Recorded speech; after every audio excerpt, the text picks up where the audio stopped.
العيد هلو يا هلا، يا مرحبا ويا مسهلا، وعايدوا كل الملا،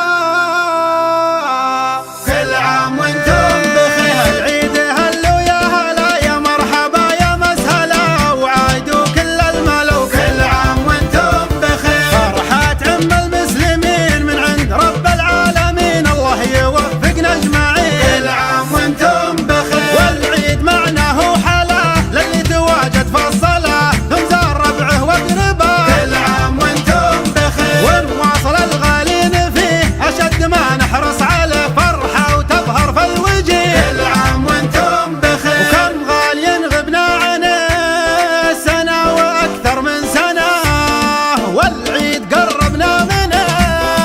كل عام وانتم بخير، وانت غالي ولا تزال، ومقابلك عيد اللحى لما نجي او تعال. كل عام وانتم بخير، وفي كل مجلس ملتقى جمعة احبة واصدقاء على المودة والنقا. كل عام وانتم بخير، هالعيد هذا عيدكم لا فرق الله شملكم، كبيركم وصغيركم. كل عام وانتم بخير، فالعطر والثوب الجديد الكل فرحان وسعيد، يا عيد يا محلاك عيد. كل عام وانتم بخير، والعيد له معنى كبير حتى على الطفل الصغير، ومن هي تباشر الكثير. كل عام وانتم بخير، العيد له فرحة لحال فيها التواصل لا يزال حتى ولو بالاتصال. كل عام وانتم بخير، والله يعيد اعيادنا وافراحنا وامجادنا، والله يحفظ بلادنا. كل عام وانتم بخير، والله يعيد اعيادنا. كل عام